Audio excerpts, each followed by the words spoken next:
সামনে আসছে পেহেলগাঁও জঙ্গি হামলায় জড়িত জারগার। এমনটাই এনআইএ সূত্রে খবর। সামনে আসছে আল উমর মুজাহিদিনের প্রধান, তার নাম সামনে আসছে। জারগারের অনুগামীরা এই পেহেলগাঁও হামলায় লজিস্টিক সাপোর্ট করেছিল বলে এনআইএ সূত্রে খবর। আপনারা জানেন পেহেলগাঁও হামলার তদন্তভার এনআইএর কাঁধে। এনআইএ ইতিমধ্যেই তদন্ত শুরু করেছে, আর সেই তদন্ত প্রক্রিয়ায় এবার চাঞ্চল্যকর তথ্য। পেহেলগাঁও জঙ্গি হামলায় জড়িত জারগার, এমনটাই এনআইএ সূত্রে খবর। সামনে আল উমর মুজাহিদিনের প্রধান, তার নাম সামনে আসছে। রাজীব চক্রবর্তী আমাদের প্রতিনিধি আরো বিস্তারিত জানাবেন। রাজীব, পেহেলগাঁও জঙ্গি হামলায় জারগার জড়িত, এনআইএ সূত্র মারফত কি খবর পাচ্ছ?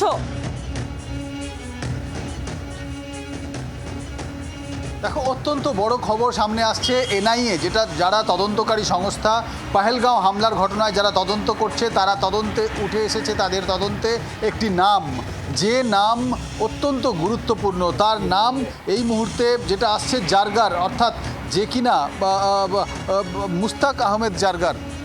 আল উমর মুজাহিদিন যে সংগঠন, নিষিদ্ধ সংগঠন, আল উমর মুজাহিদিনের প্রধান জারগার। এই জারগার যিনি কিনা কান্দাহার বিমান অপহরণের মামলায় সেই সময়ের সেই ঘটনায় অন্যতম একজন জঙ্গি ছিলেন, এবং সেই জঙ্গি এর আগে আমরা দেখেছি যখন কান্দাহার বিমানের ঘটনায় যে মাসুদ আজাহার যখন ছাড়া পায়, তখনও কিন্তু এই জারগার ছাড়া পেয়েছে। আর তারপরেই জারগার সক্রিয় থেকেছে, সে এখনও পর্যন্ত পাকিস্তানে আছে। এখন কান্দাহারের ঘটনার তদন্তে নামার পর দেখা যাচ্ছে এই জারগারের নাম আসছে।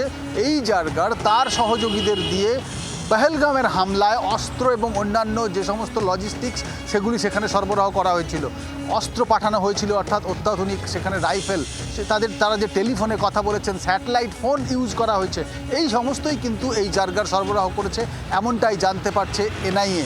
এনআইএর তদন্তে উঠে আসছে যে এই জারগার যে কিনা কান্দাহার বিমান অপহরণের ঘটনায় মাসুদ আজাহারের সহযোগী ছিল। মাসুদ আজাহার যখন ছাড়া পায়, তার সঙ্গে এই জারগারও ছাড়া পায়, এবং তারপর সে পাকিস্তানের মাটিতে গিয়ে বসে আর তার প্রভাব বিস্তার করে কাশ্মীরে।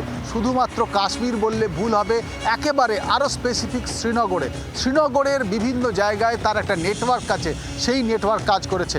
দেখো, এনআইএ তদন্তভার নিয়েছে, আর এনআইএ তদন্ত যখন থেকে শুরু করেছে তারপরেই সামনে আসছে একের পর এক এরকম তথ্য, যেখানে জানা যাচ্ছে নিষিদ্ধ এই সংগঠন, সেই সংগঠনের নেতা এই জারগার, যার একেবারে নেতা মানে প্রধান, সেই সংগঠনের তিনি প্রধান, সে পাকিস্তানের মাটিতে বসে ভারতের বিরুদ্ধে ছক কষেছে এবং কাশ্মীরের নেটওয়ার্ক সাজিয়েছে, লোক দিয়ে অস্ত্রশস্ত্র পাঠিয়েছে।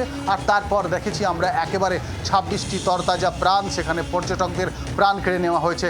এনআইএ তদন্তে এখনও পর্যন্ত প্রায় 90 জন যারা ওভারগ্রাউন্ড এজেন্ট, তাদের সেখানে আটক করা হয়েছে, তাদের বিরুদ্ধে মামলা দেওয়া হয়েছে, এবং সেই যে যারা ওজিডাব্লিউ বা ওভারগ্রাউন্ড ওয়ার্কার, তাদের তদন্ত করেই কিন্তু তাদের জিজ্ঞাসাবাদ করে এই তথ্য উঠে এসেছে। কাশ্মীর এবং পাকিস্তানের যে যোগ, অর্থাৎ পাকিস্তান কাশ্মীরে যেভাবে লাগাতার অশান্তি তৈরি করেছে, তার একটা প্রমাণ এনআইএ তদন্তে পাওয়া গিয়েছে। বাংলার আওয়াজ, বাঙালির আবেগ, জি 24 ঘন্টা।